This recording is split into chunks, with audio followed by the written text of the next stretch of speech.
I still remember exactly how it felt standing in front of my parents' house in Bakersfield, holding a warm tray of cinnamon apple pie I had baked since 5 a.m. that morning to make it in time for Christmas dinner. It was Mom's old recipe. Hand-rolled crust, Granny Smith apples mixed with brown cinnamon and a touch of rum. That dish used to be her favorite, and I brought it every holiday as a habit, or maybe as a desperate effort to hold on to whatever was left of the word family. The door opened, and I stepped into a house filled with the sound of Christmas music from an old speaker and the smell of roasted meat wafting from the kitchen. Mom was folding napkins on the table. Dad stood stirring cranberry sauce on the stove. No one smiled. No one said, "Merry Christmas, Autumn," like they did every other year. I hadn't even set the pie down when my father's voice cut through the air, dry as old timber. "Autumn, if you don't return that money, then turn around and leave this house immediately." I froze. For a split second, I thought he was making some twisted holiday joke. But there was no flicker in his eyes, no blinking, no chuckle to ease the blow. "What money?" I asked, my voice raspy with cold and disbelief. $42,000 from Mom's savings, my brother Kyle said from the dinner table. He wore a reindeer sweater, but his face held not a trace of humor. I turned to Mom. She said nothing, staring into the void. Her hands clutched the edge of the tablecloth so tight, her nails nearly dug through the fabric. "You think it was me?" I asked again, my voice rising. "You actually believe I stole from Mom?" No one answered. Not a single sympathetic glance.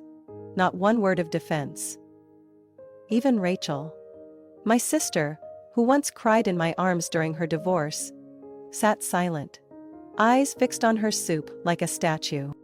I gripped the pie tray tighter. It suddenly felt like it weighed 20 pounds. The kitchen, once filled with laughter and the scent of butter, now felt like it could collapse at any moment. "Don't make this harder than it has to be, Autumn," Dad said coldly. "If you truly didn't do anything wrong, then prove it. Otherwise, don't come back." I set the pie down on the counter, slowly, as if placing something fragile and pointless.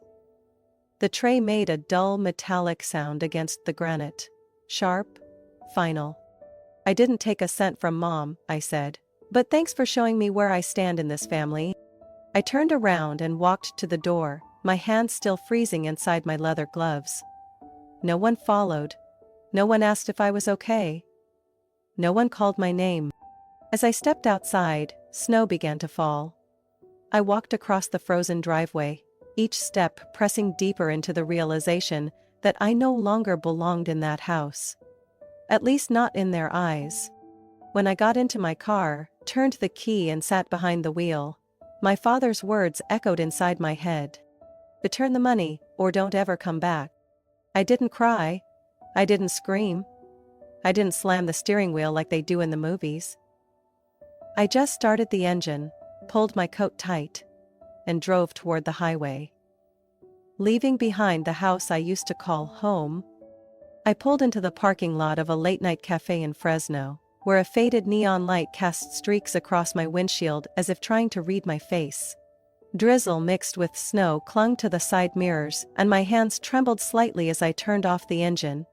36 years old, a financial director at a West Coast construction firm, and I had just been thrown out of my family's house, accused of stealing money.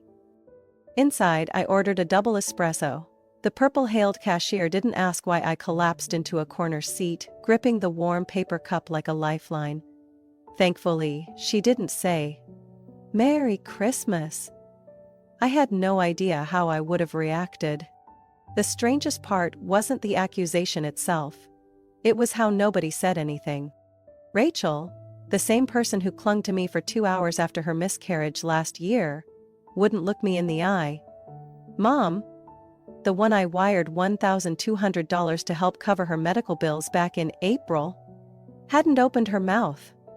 And Kyle, who usually argued with me, led the charge this time, proudly. No one asked, "Autumn, what's really going on?" No one questioned, "Are you sure it wasn't a mistake?" No one even considered the possibility I was innocent. Just silence. Complicity. A chill heavier than the sleet falling outside.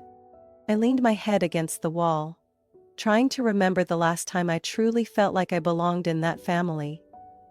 Maybe it was last year, when I drove across state lines, just to take Mom to her friend's wedding. Kyle?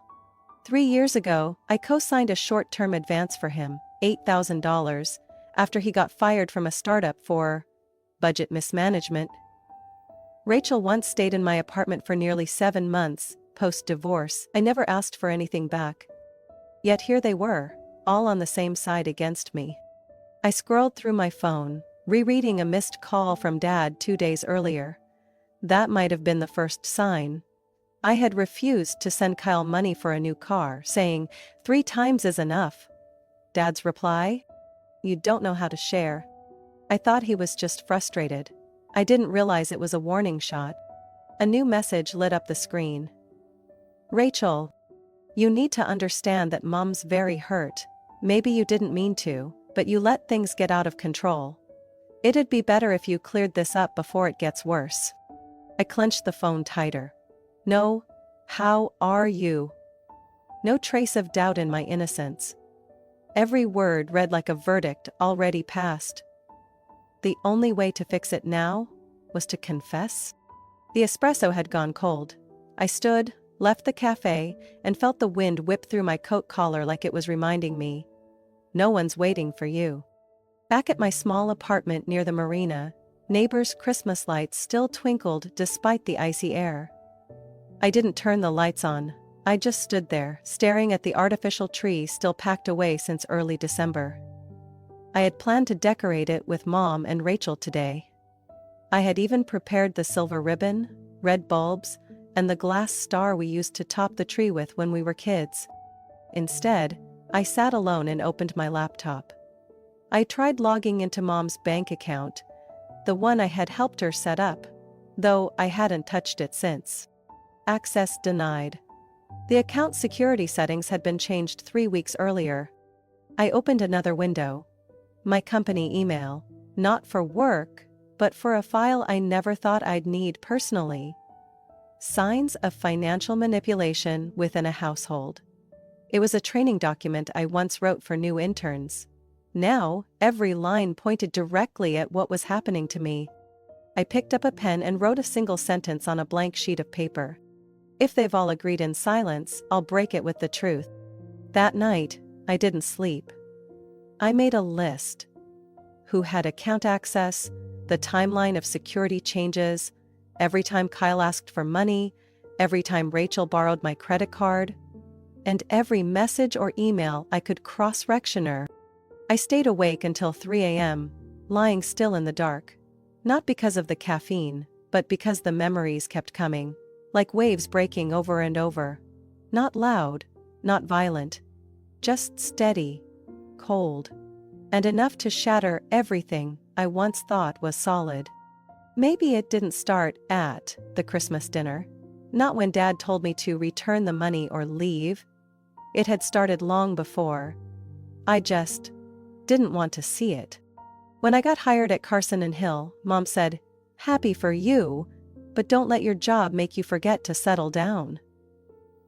When I bought my first apartment with money I had saved, Kyle muttered, "Well, it's easy when you've got cash." Even on my birthday 3 years ago, when I took the whole family to a small Italian restaurant in Napa, Rachel had half joked, half snapped, "You only like places that require a platinum card to book." I used to laugh it off. I thought it was just what families did. Spoke fun, push limits, and then laugh it off with a hug. But looking back now, every scattered moment had pieced itself into a picture I could no longer ignore. I had outgrown them. And they didn't like it. Not because I flaunted my success, I never did. I didn't post vacation pictures, didn't brag about bonuses, didn't bring work into dinner. I was the one quietly covering meals, wrapping thoughtful gifts, calling Mom every Sunday night to check on her. Yet somehow, I became the suspicious one, for one simple reason. I was different. I stepped out onto the balcony. The cold mist clung to the steel railing in tiny droplets. the city was still.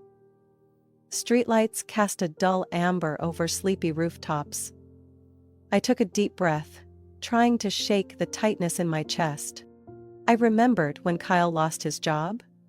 I was the one who called a friend at a logistics company to recommend him. They hired him. 3 months later, they let him go for misplacing 2 shipments worth nearly $10,000. I didn't blame him. I quietly paid the penalties to keep them from pressing charges. Kyle never knew. Rachel was always a little short.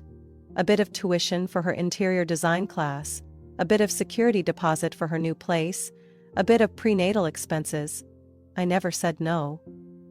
Each time I transferred the money, I sent the same simple text: "Take care of yourself." And what did I get in return? An accusation. Averted eyes. A cold message that read like I was a stranger. I went back inside and opened the drawer where I kept my records, a gray folder I'd held onto for 7 years. Inside, every dollar I had ever sent them. Wire transfers, receipts, invoices, messages, emails. Not because I wanted to collect it, but because I needed to remember how hard I tried. I picked up one page, $2,500 for Rachel back in March. Noted: prenatal checkup plus initial expenses. I remembered her saying, "I'll pay you back as soon as I'm stable." 6 months later, she bought a new leather couch and posted it proudly on Facebook. Never mentioned the money again. An email from Mom resurfaced in my mind. Sent at 2 a.m. after Dad had a blood pressure scare? "Autumn, I'm sorry to ask again, but the insurance hasn't cleared yet, and I don't know where else to turn for the $3,000. I know you're busy, but you're all I've got." I wired the money within 2 hours. Mom replied with a single smiling emoji. I looked around my apartment. No Christmas presents, no tree, no music. But there was one truth shining clearly in the silence. I owed them nothing. Not money, not affection, not blind loyalty. And if they chose to shut me out of their family, I would go.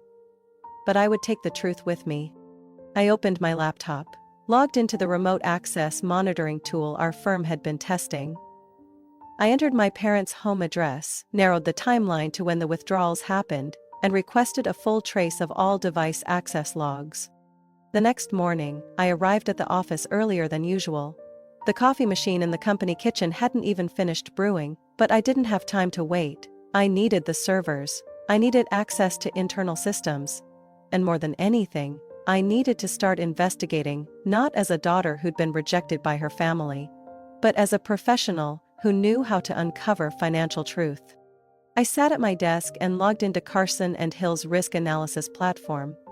For the past 2 months, I had been leading a project detecting fraudulent transactions in a network of trust funds, where patterns were often hidden behind proxy accounts, internal transfers, or third-party device logins.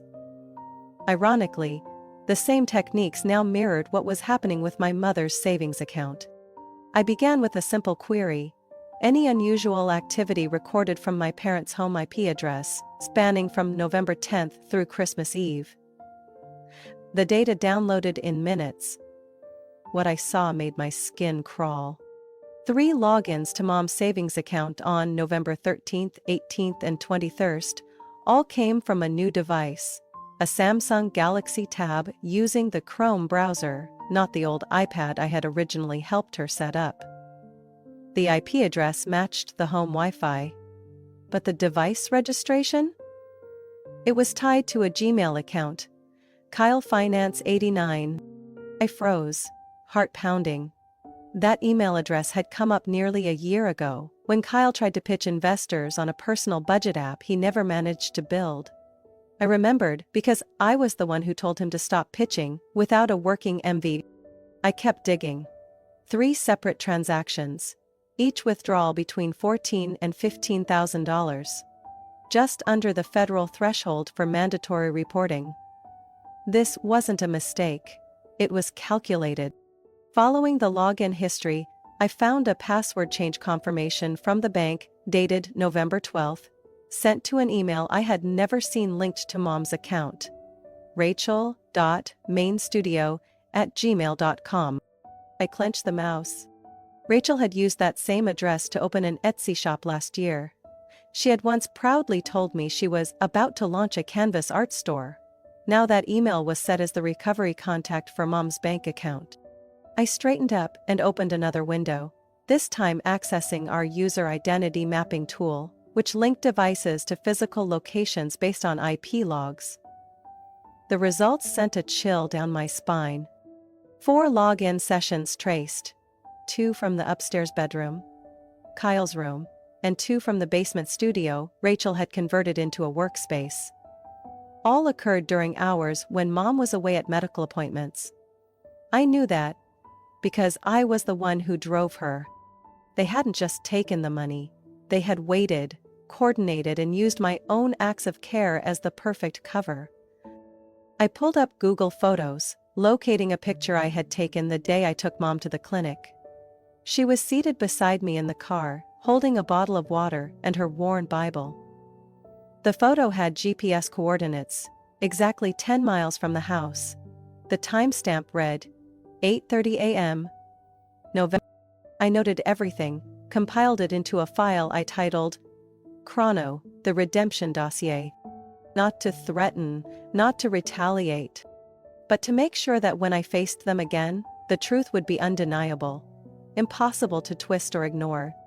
Part of me still couldn't believe I was doing this, investigating my own family. It felt like taking on a financial crime ring. But I knew this much: if I stayed silent, they would keep building a version of events that benefited them. And next time, the victim might not be me. It might be Mom. I printed all the documents, laminated the most critical evidence, and placed it inside the same black folder I used for board presentations. That afternoon, I called the one person I still trusted. Mr. Walter, an independent legal advisor who had once helped our firm through a financial misconduct case 3 years prior. I laid everything out. Sent the full file. Then I asked him one question. If I want to bring the truth to light without tearing the family apart, is there any way to do that? He paused for a long while, then answered slowly. Autumn, sometimes the truth doesn't destroy a family, it just reveals what they've been hiding all along. 3 days later, I received a reply from the internal surveillance unit at Atlantic First Bank, where my mother held her savings account.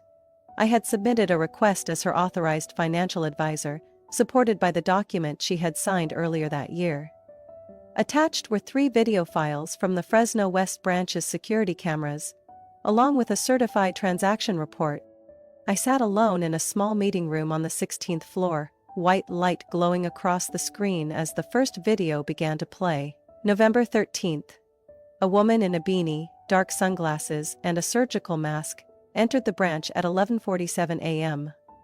She pulled a white envelope from her handbag, presented an ID, signed a form, and walked away with a stack of cash. I zoomed in on the frame at second 35. She lowered her mask to speak with the teller. Sharp jawline. A mole near the left corner of her lips. No doubt about it. Rachel. I swallowed hard and fast-forward to the second clip. November 18th. A man in a brown coat with a close haircut walked in at 2 p.m. Same process, ID, documents, signature. But this time, no mask. No attempt to disguise himself. He was calm, joking with the teller like he owned the account. File. The third video made my skin crawl. November 23rd. Rachel again. Same beanie. Same furtive manner. But this time, she scribbled on the form in a hurry, misspelling Mom's name. Under the harsh light of the counter, her hand trembled as she signed. I shut the video and opened the signature comparison file sent by the bank. All 3 withdrawal slips were signed in the same slanted handwriting, with the distinctive hook in the letter W. Identical to a sticky note Rachel had once left on Mom's fridge. Don't forget your doctor's appointment at 3, R. I printed the clearest stills, annotated timestamps, and cross-checked them with Mom's phone GPS data, still synced to the Apple Health system I had installed for her last year. Each withdrawal took place while she was at different medical clinics. They hadn't just forged her signature. They had used the exact times I was driving Mom to her appointments, turning my care into the perfect alibi. I sent all the evidence to Mr. Walter, the attorney, with a note. Video footage, timestamps and GPS coordinates. Undeniable proof. The bank also provided copies of the withdrawal forms, signed, ID matched, and verified. One transaction even listed Kyle's own phone number as the contact. No one questioned it, since the account belonged to a well-known elderly client. I pushed back from the table, standing to look through the window at the parking lot below. January wind tilted the slender palm trees. I stood there, unmoved. Not angry. Not shaken. Just coldly. I had everything I needed. The only question left was, what did they think I'd do with the truth? That evening, I drove to the Millview suburbs, where my parents lived in their terracotta-roofed house beneath the old oak tree. I didn't knock. I parked 2 blocks away, watching the living room lights still on. I pictured Kyle with his feet on the coffee table, Rachel steeping tea in the kitchen, and Mom, still believing her eldest daughter had betrayed her. From the back seat, I retrieved the black folder, organized chronologically. 3 transactions, 3 videos, 3 handwriting samples, and the access logs showing IP data tied to devices that weren't mine. I didn't text, didn't call. I simply wrote one line on the front of the folder. I didn't take the money, but I will take back the truth. Then I placed it gently at the front door, rang the bell, and walked away. I didn't look back. I didn't wait. I returned to the house in Millview on Sunday morning, 3 days after leaving the folder at the doorstep. Winter sunlight filtered through the tall oak trees, casting broken beams across the stone steps.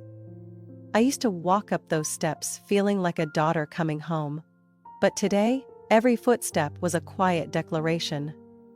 I was no longer someone they could dismiss. The door opened after my second knock. It was Mom. She wore a gray wool robe, hair unbrushed. Her face looked like she hadn't slept in 3 nights. Her eyes met mine hesitantly, like she wanted to speak, but didn't know where to start. "Can I come in?" I asked calmly.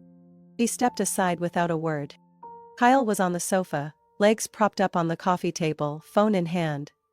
When he saw me, he sprang to his feet, his expression shifting instantly. Rachel stepped out from the kitchen holding a cup of tea. She froze when our eyes met. Dad, who usually took a Sunday morning walk around the neighborhood park, wasn't back yet. No one offered me a seat. I didn't need one. I placed the document case on the coffee table and unlocked it. No rush, no noise. Every motion was deliberate. I pulled out 3 printed security camera stills and laid them neatly on the wooden surface. The soft music from the kitchen radio came to a sudden stop. Rachel set her teacup down so quietly the porcelain didn't make a sound. "We need to talk," I began. "About the $42,000 you accused me of taking." Kyle crossed his arms, trying to stay composed. "We've already said what we had to, Autumn.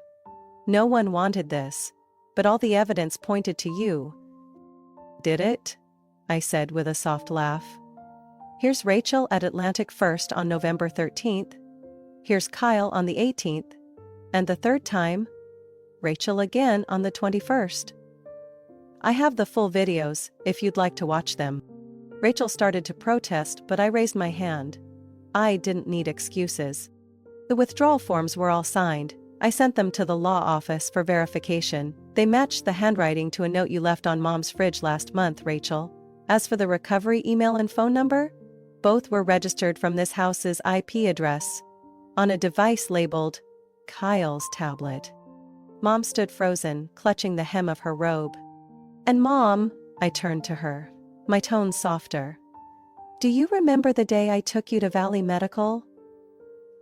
I snapped a photo of us in the car, planning to post it later. That picture has GPS data. It confirms where we were while Kyle was logging into your account from this house to change the security settings. She gasped, raising her hand to her mouth.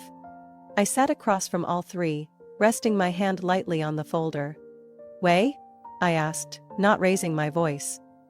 Why choose this way? If you needed money, I could have helped. I have helped. But this time, you didn't just take the money. You took my trust. Something no amount of money can buy back. Rachel looked down, her lips pressed tight. Kyle stayed silent. Mom's voice trembled as she finally spoke. I didn't know. They said it was a mistake you made when setting things up. Then the money disappeared. I believed them. I don't understand that tech stuff. No one asked me, I said slowly. No one gave me a chance to explain. Dad told me not to come back unless I returned the money. Rachel sent a message like I was dangerous. And you, Mom? You stayed silent. The silence returned. But this time, it wasn't complicity. It was consequence. I stood and gathered the folder, neatly stacking the pages but not putting them away. I didn't come to reclaim the money. I came to put the truth back where it belongs. If anyone has something to say, now is the time. The air in the living room remained heavy after I gave them one last chance to speak, but instead of an apology, all I received were averted gazes and broken phrases clinging to anything but the truth laid bare on the table. Kyle spoke first. His voice was calm but his eyes betrayed unease. You always act like you're better than everyone else, coming home like you're handing out gifts, like we should all be grateful you exist. You don't get it. It's not easy living in your shadow for 30 years. I looked at him. Not with anger or contempt, just emptiness. I don't live to cast shadows, I work because I have to take care of myself. If my effort makes you feel threatened, that's your issue, not my fault. Rachel still had her head down, but at my words she looked up. Eyes red, but her mouth curled bitterly. You always had everything. Scholarships, a great job, a downtown apartment, a successful boyfriend. What about me? Mom and Dad always compared us. I just wanted to feel like I mattered too. And stealing was how you chose to matter? I asked, voice low but crystal clear. You didn't want to live in my shadow, so you made me the thief? Rachel didn't answer. She turned away. Mom stood motionless, clutching her robe as if holding together something unraveling inside. Dad entered in the middle of the tension, set his helmet on the shelf, and asked softly, "What's going on here?" Mom turned to him, slowly. Autumn proved she didn't take the money. He looked at me, then down at the folder still open on the table. Color-printed photos, matching signatures, footage from the security cameras. For a brief second, I saw something in his eyes that resembled regret. But it vanished faster than a blink. So what do you want now? He asked. You want us all to kneel and apologize? I smiled, for the first time that morning. Not out of joy, but because I finally understood how blurred our boundaries had become. I don't want apologies. I don't need redemption. I just want one thing clear. From today on, our relationship won't be what it used to be. I walked to the table, collected the documents, carefully placing each sheet into the leather folder. No one has the right to question my integrity without proof. No one gets to assume I'll come in and fix their mess, and no one gets to call my name when they need money, only to fall silent once they're done using me. No one reacted. Not a word broke the silence.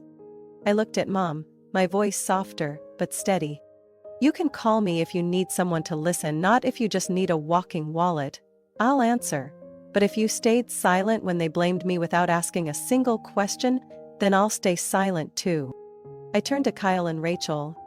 You don't owe me explanations. I'm not obligated to forgive, but I have every right to walk away from this cycle. I walked to the door. This time, no one stopped me. Mom whispered my name. Barely audible. But I didn't pause. Before I closed the gray wooden door, I said one final thing. Thought I lost a family I belonged to. But now I know, I didn't lose anything. I just found myself. The door shut behind me, and for the first time in years, I didn't feel guilty for walking away. I wasn't running. I was simply leaving. As anyone should, when trust has been traded for convenience.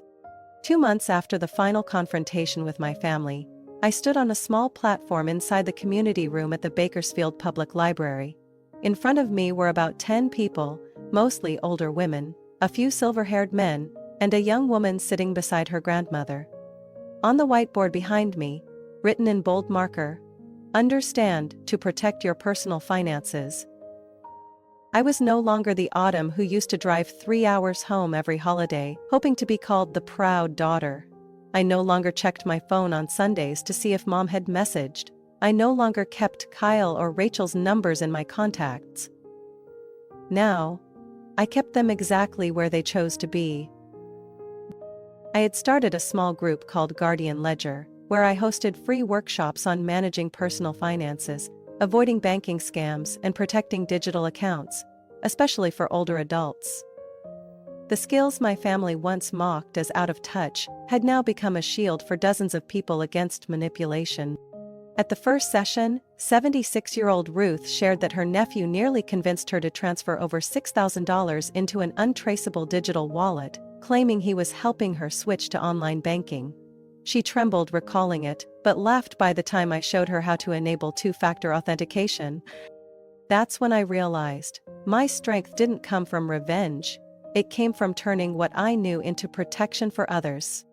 I still worked at Carson and Hill, but on Saturdays I taught. On Sundays, I volunteered at a local legal aid circle. No media, no spotlights, just small coffee gatherings where people who'd been betrayed by family could speak without fear of judgment. I never went back to the house in Millview. I didn't restart any conversations. Mom called 3 times. Twice I didn't answer. Once I replied, "I'm doing fine, but I need space." No reply followed. One morning in early April, I received a handwritten letter. Cream-colored envelope, the handwriting unmistakable. Mom's. Inside was a single old photograph. Me, Kyle, and Rachel, sitting on the front porch as kids. I held a plastic trumpet. Rachel wore a princess dress. Kyle grinned, face smeared with birthday cake. Below the photo, written in blue ink, "We were wrong. But now I see. You deserve something better." I didn't cry. I didn't feel relief. I just folded the letter and placed it in a wooden memory box on my bookshelf. I didn't need another admission to know I had chosen the right path.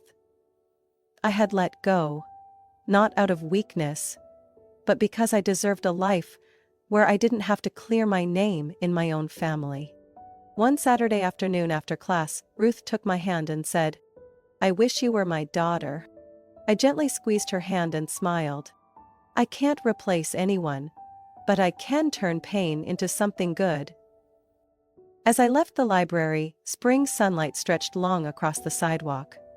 A little boy ran past holding a sandwich, followed by a young mother calling after him with a smile. None of them knew who I was. And they didn't have to. They simply saw a woman passing by. Ordinary, composed, and free. Free from expectations, free from forced obligations, free from hugs with strings attached. And to me, that's the truest definition of family. Not the place you're required to belong to, but the place where you're allowed to be yourself, even if that means walking there alone.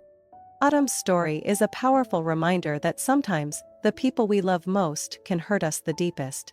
But instead of drowning in pain and anger, she turned that loss into purpose, and that betrayal into meaningful action. In real life, anyone can find themselves misunderstood or cast aside by those who were supposed to protect them. But like Autumn did, you don't need to reclaim validation. You only need to stand in your truth and keep walking forward. What do you think of Autumn's decision? Would you have the courage to do the same? Share your thoughts in the comments below. And don't forget to follow the channel for more powerful stories about family and life.